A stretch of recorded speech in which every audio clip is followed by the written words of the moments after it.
بسم اللہ الرحمن الرحیم۔ اور آج ہم پڑھنے والے ہیں، آپ پڑھ رہے ہیں مس بشریٰ کے ساتھ، اور علامہ اقبال اوپن یونیورسٹی کا کورس ہے ہمارے پاس میٹرک کا۔ بک کا نمبر ہے 203۔ 203 جو ہے وہ جنرل سائنس کی بک ہے۔ اب اس میں پہلے یونٹ کے جو مقصد ہیں وہ پڑھ لیتے ہیں، ٹھیک ہے۔ یونٹ کے مقاصد کیا ہیں؟ اس یونٹ کو پڑھنے کے بعد ہم اس قابل ہو جائیں گے کہ انسانی زندگی میں سائنس کی اہمیت بیان کر سکیں گے، بتا سکیں گے کہ سائنسدان تحقیق کے دوران کن مراحل سے گزرتا ہے، اور پھر تحقیق کے مختلف مراحل کو مثالوں کے ساتھ واضح کر سکیں گے۔ سائنس کے موضوعات کو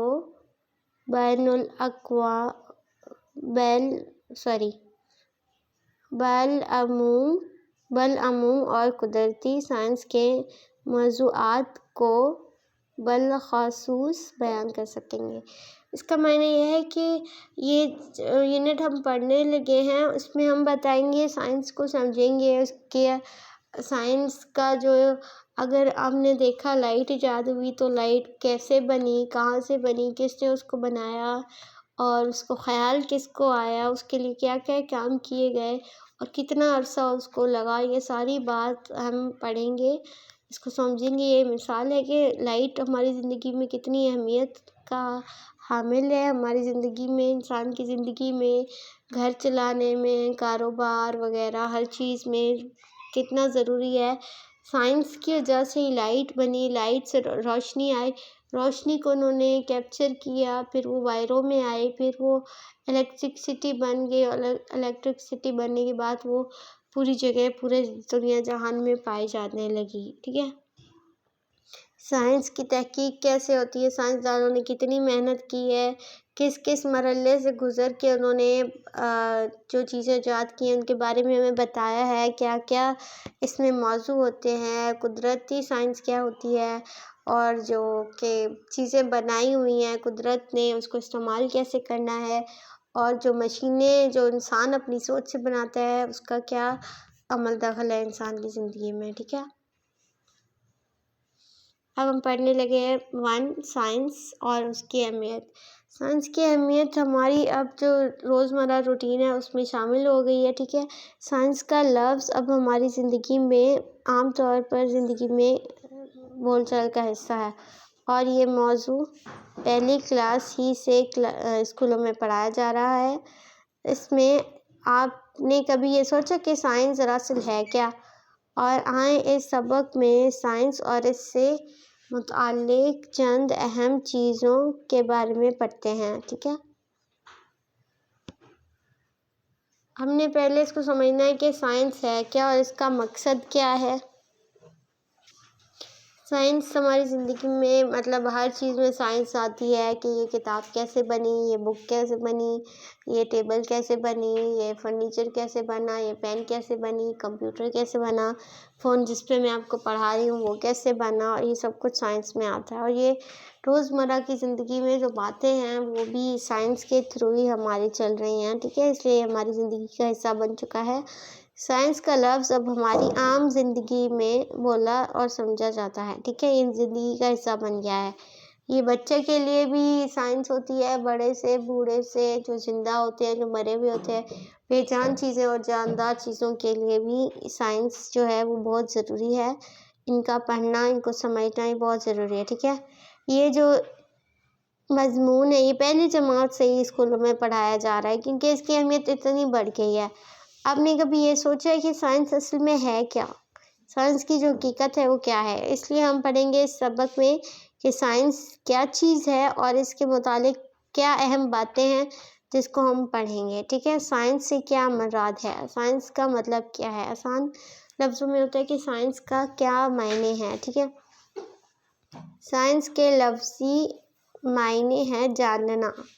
آپ نے اگر جاننا ہے کہ لائٹ کہاں سے آ رہی ہے، آپ نے جاننا ہے کہ پلاسٹک کی کرسی کیسے بنی، پلاسٹک کہاں سے آیا، وہ کھڑی کیسے ہوئی، لوگ اس پہ بیٹھتے ہیں تو وہ ہلتی کیوں نہیں ہے، وہ ایک جگہ پہ کھڑی کیوں رہتی ہے، جب کوئی اسے اٹھاتا ہے تو وہی چلتی ہے۔ آپ نے کافی چیزیں ایسی دیکھی ہوگی جو انسان اس کو ٹچ نہیں کرتا لیکن وہ چل رہی ہوتی ہے. جیسے کہ موبائل کو آپ چارج کر لو گے وہ چل رہی ہوگی. جی اچھا، تو میں آپ کو بتا رہی تھی سائنس کا جو لفظی معنی ہے وہ جاننا ہے. کسی چیز کو اگر آپ نے سمجھنا ہوتا ہے وہ بنی کیسے ہے، اس کے پیچھے کیا لاجک ہے، اس کا بیہیویئر کیسا ہے، وہ کام کیسا کرتا ہے، وہ کس طرح سے چلتی ہے، اس کے لیے کتنی کوئی محنت کی گئی، اس کے لیے کیا کیا کرنا پڑا، یہ سب سائنس میں آتا ہے. ٹھیک ہے، اب اس کے آگے پڑھتے ہیں. سائنس کے لفظی معنی ہیں جاننا. دیکھیں آپ نے ایک چپس لیا، کھا لیا آپ نے. اب آپ نے سوچا یہ میں نے کھا لیا، یہ بنا کیسے ہے، یہ جس پلاسٹک میں تھا، جس میں پیک تھا، پیپر میں تھا، وہ کس چیز سے بنا ہے، یہ چپس بنا کیسے تھا، اس میں اصلی چیز کا، اس میں نمک کا، اس میں میٹھا کوئی چیز یا اس میں نمکین، تو یہ ذائقہ آیا کیسے اس کے اندر. ٹھیک ہے، اگر پین بنی تو پین کس چیز سے بنی ہے. ٹھیک ہے، پین بنی تو پین کس چیز سے بنی، مطلب اگر آپ چیز، اب ہوا چل رہی ہے باہر اور ہوا تو نظر نہیں آتی لیکن پتے ہل رہے ہیں. اب کیا چیز انہیں ہلا رہی ہے، ہوا. یہ ہمیں پتہ ہے کہ ہوا چل رہی ہے تو پتے ہل رہے ہیں. تو ہوا کیسے آئی، پتے کیسے ہل رہے ہیں، کیوں ہل رہے ہیں، اس کی وجہ کیا ہے، اس کے پیچھے کیا لاجک ہے، اور یہ ہوا کیسے پتوں کو ہلا سکتی ہے، اس میں کیا راز ہے. ٹھیک ہے، یہ سارا سمجھنا، پڑھنا، اس پہ غور و فکر کرنا، یہ سب سائنس کے بارے میں آتا ہے، سائنس کہلاتا ہے. اب دیکھیں، یعنی جو چیز یا اصول یا قانون جیسا اور جس طرح کا بھی ہے اس کے بارے میں جانا جائے. ٹھیک ہے، اب دیکھیں جیسے کوئی چیز ہے یا کوئی قانون ہے. اب قانون جو ہوا کا ہے وہ کبھی تیز ہوتی ہے، کبھی ہلکی ہوتی ہے، کبھی گرم ہوتی ہے، کبھی ٹھنڈی ہوتی ہے، کبھی ہوتی ہے، کبھی نہیں ہوتی. تو اس کے پیچھے کیا لاجک ہے، اس کے پیچھے کیا حقیقت ہے، یہ سارا ہمیں پڑھنے سے پتہ لگتا ہے. ٹھیک ہے، اچھا جی. اس میں انسان کے عقیدے، خواہشات، قیاس یا پسند ناپسند کا کوئی تعلق نہیں. آپ اب دیکھ رہے ہیں کہ پنکھا چل رہا ہے، پنکھا نہیں چل رہا ہے، پین کام کر رہی ہے، پین کام نہیں کر رہی، اور یہاں پہ گھر بنا ہوا ہے، یہاں پہ گھر نہیں بنا ہوا ہے، یہاں پہ پانی آ رہا ہے یا پانی نہیں آ رہا ہے. اس میں انسان کی سوچ، نہ اس کی سوچ کا کوئی کام ہے، نہ انسان کی کوئی خواہش کا سائنس سے کوئی لینا دینا ہے، نہ سائنس کا کوئی مذہب سے کوئی لینا دینا ہے، نہ انسان کی پسند اور ناپسند سے، نہ انسان کے رہن سہن سے، کسی چیز کا لینا دینا سائنس سے نہیں ہے. ٹھیک ہے، سائنس ہمارے لیے ضروری ضرور ہے لیکن سائنس کا لینا دینا ہمارے عقیدے سے نہیں ہے، ہمارے ایمان سے نہیں ہے، ہماری آخرت سے نہیں ہے. سائنس کا تعلق ہماری پسند ناپسند سے نہیں ہے، سائنس کا تعلق خواہشات سے نہیں ہے. ٹھیک ہے، سائنس کا تعلق کسی بھی مذہب سے نہیں ہے. سائنس خود ہی ایک چیز ہے جو ہم پڑھتے ہیں اور لکھتے ہیں اور سمجھتے ہیں. چیزوں کو زیادہ سمجھنے کے لیے ہمیں سوچ جو اپنی لڑاتے ہیں، عقل لڑاتے ہیں، اس سے بھی اگر آپ کو اللہ تعالیٰ نے اتنی حص دی ہے کہ کسی چیز کو سمجھو، اس کو بناؤ، اس کو ٹھیک کرو، یا کوئی نئی چیز پیدا کرو دنیا میں یا بناؤ، تو وہ سب سائنس کہلاتا ہے. وہ چیز کام کیسے کرے گی، اس کا بنانے کا مقصد کیا ہوگا، یہ سب لکھنے، پڑھنے اور سمجھنے سے سمجھ آتا ہے. ٹھیک ہے، سائنس میں موجود علم صرف ایسا ہے کہ جسے محتاط اندازوں، مشاہدات، پیمائش اور درست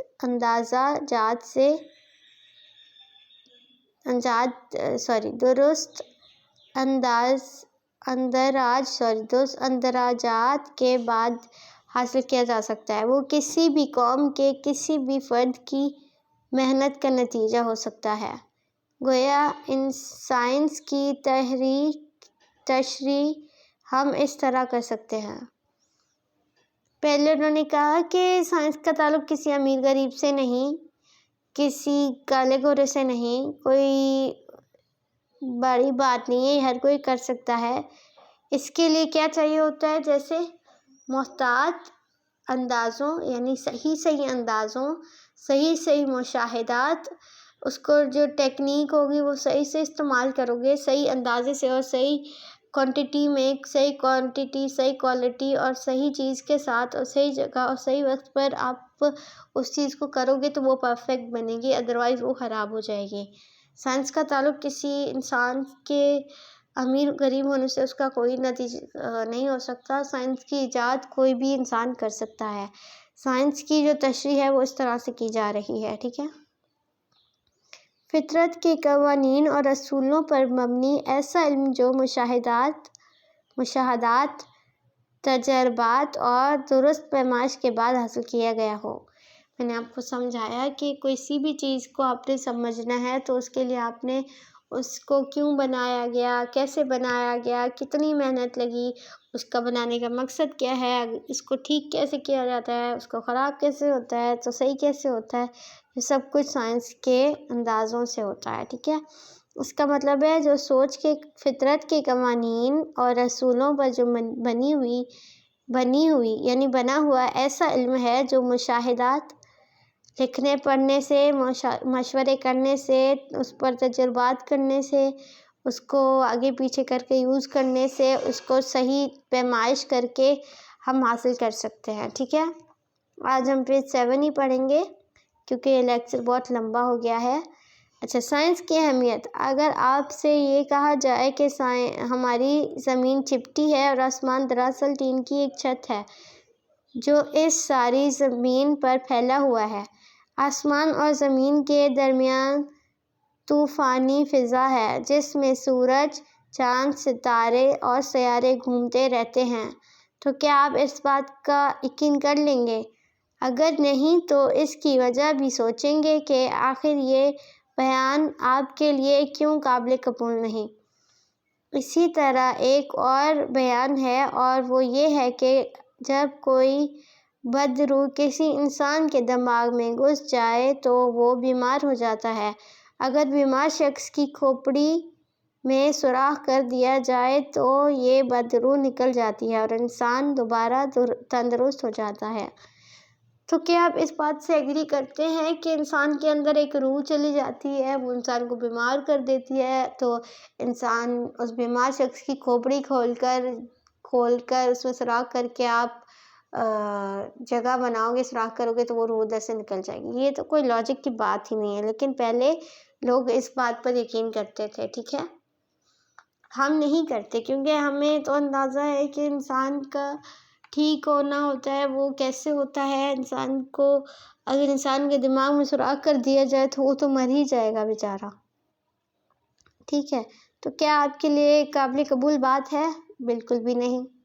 اس کے لیے آپ سوچیں گے نا کہ یہ بات قابل قبول اگر ہے تو کیوں ہے، اگر نہیں ہے تو کیوں ہے۔ تو یہ آپ خود سوچیے اور مجھے کمنٹس میں بتائیے گا، ٹھیک ہے۔ یقیناً دونوں بیانات آپ کے لیے کافی مضحکہ خیز ہوں گے، یعنی آپ کو مزہ آئے گا، تفریح لگے گی کہ یہ کیا مذاق ہے، ایسی کون بات کرتا ہے، ایسی بات کیسے کی جا سکتی ہے۔ لیکن آج سے ہزاروں سال پہلے اس قسم کے کئی اور بیانات انسانوں کے لیے نہ صرف قابل قبول تھے بلکہ ان کے عقیدے میں بھی شامل تھے۔ وہ اس طرح سے کہ کافی لوگ ان مذاق جو ہم آج کل 20ویں 21ویں سینچری میں کہہ رہے ہیں کہ ہمارے لیے بات مذاق ہے، یہ کیا مطلب مذاق ہے، یہ تو کوئی بچہ بھی بتا سکتا ہے کہ کسی کا دماغ میں سوراخ کرو گے تو کوئی روح نہیں نکلے گی اس سے، وہ مر جائے گا، اس کو نقصان ہوگا۔ لیکن ہزاروں سال پہلے لوگ اس بات کو تسلیم کرتے تھے، اس بات کو مانتے تھے، اسے اپنے عقیدے سے ملاتے تھے اور انہی جیسے بیانات کو بھی مانا کرتے تھے، ٹھیک ہے۔ پھر آخرکار کیا وجہ ہے کہ آج ہم انہیں ماننے سے انکار کرتے ہیں؟ تو آپ سوچئے کہ کیا وجہ ہے کہ ہم انہیں ماننے سے انکار کرتے ہیں، ٹھیک ہے۔ پہلے لوگوں میں شعور نہیں تھا، انہیں پتہ ہی نہیں تھا کہ لوگوں میں اگر وہ بیمار ہیں تو کوئی روح ان کے اندر نہیں گھس گئی، کوئی چیز ان کے اندر نہیں گھس گئی۔ یہ ہمیں اندازہ ہے آج کل کے لوگوں کو، لیکن پہلے کے لوگ کہتے تھے ہائے روح کو اس کے اندر چلی گئی، اس کا علاج ایسے ہو سکتا ہے، اس کی کھوپڑی میں سوراخ کر دو یہ ٹھیک ہو جائے گا۔ ٹھیک ہے، اس طرح کے بیانات ہم نہیں مانتے۔ اسی طرح پرانے زمانے میں کئی رسم و رواج بھی ایسے تھے جو انسانی جانوں کی قربانی وغیرہ آج فرسودہ اور بے معنی تصور کی جاتی ہے۔ جو پہلے وہ کہتے تھے کہ لوگوں کے اندر روح گھس جاتی ہے، دماغ میں سوراخ کرو تو روح نکل جائے گی اور بندہ ٹھیک ہو جائے گا۔ پھر وہ یہ بتا رہے ہیں کہ ان کا رسم و رواج تھا کہ اپنے خداؤں کے لیے کسی بھی وجہ سے اپنے بچیوں کی، بیٹوں کی، انسانوں کی قربانی کیا کرتے تھے۔ آج کل یہ ہمارے لیے کیا بات ہے کہ لوگ انسان کو کیسے ہی قتل کر سکتا ہے کسی چیز کے لیے۔ یہ رسم کیسی ہو سکتی ہے کہ انسان کی قربانی کی جائے؟ یہ رسم آخر بنی کیسے؟ کون ہے اس کے پیچھے؟ یہ سارے خیالات ہمیں آتے ہیں، ٹھیک ہے۔ کیا آپ نے بھی اس کی وجوہات پر غور کیا؟ یہ سب سائنس کے علم میں اضافے کی وجہ سے ہے۔ اس قسم کے عقائد میں تبدیلی کے علاوہ معیار زندگی بھی بہت بلند ہو گیا ہے۔ روزمرہ کے کئی مسائل سائنس نے حل کر دیے ہیں۔ ہاتھ سے ہونے والے کئی کام جس پر انسان اپنی قوت اور وقت دونوں خرچ کرتا تھا، اب مشینوں سے ہونے لگے ہیں۔ ہر روز نئی ایجادات ہو رہی ہیں، لیکن یہ تمام کامیابیاں ایک لمبے اور طویل سفر کے بعد ہوئی ہیں، جس میں نہ جانے کتنے سائنسدانوں کی تحقیق اور سخت محنت شامل ہے۔ وہ ہمیں بتا رہے ہیں کہ آپ اس بات سے اس لیے انکار کر رہے ہیں کہ انسان کو کیسے قربان کیا جا سکتا ہے، یہ تو جاہلیت ہی ہوگی۔ کوئی رسم و رواج ایسے ہیں کہ انسان کی قربانی کی جائے اور اسے کسی بے جان چیز کے لیے، کسی کے لیے اب اس کو فنا کر دو، اس کو مار دو، اس کو قربان کرو، یہ تو کوئی بات نہیں، لاجک ہی نہیں بنتا اس میں۔ یہ کہاں سے آیا؟ یہ سائنس سے۔ کیونکہ جو بت پرست لوگ تھے، جو آگ پرست لوگ تھے، وہ کہتے ہیں آگ کیسے کسی کی خدا ہو سکتی ہے؟ کہ آگ تو خود ہی ایک انسان اس کو لگاتا ہے، آگ انسان خود ہی لگاتا ہے، پھر اسے بند بھی خود ہی کرتا ہے۔ انسان جو ہے وہ پلاسٹک کے جو بتوں کو، مٹی کے بتوں کو جو مانتے ہیں، وہ تو خود اٹھ پھر بھی نہیں سکتے، وہ کسی کے کام کیسے آئیں گے، وغیرہ وغیرہ، ٹھیک ہے۔ یہ پارٹ 1.1 اور 1.2 ہم نے پڑھ لیا ہے۔ ابھی ہم نیکسٹ پڑھیں گے انشاءاللہ اگلے سبق میں۔ تب تک کے لیے تھینک یو۔ امید ہے کہ آپ کو یہ اچھا لگا ہوگا۔ پلیز میرے چینل کو سبسکرائب اور لائک کریں، شیئر کریں، تاکہ علامہ اقبال اوپن یونیورسٹی کے بچے جو ہیں وہ اس بات سے فائدہ اٹھا سکیں۔ Thank you.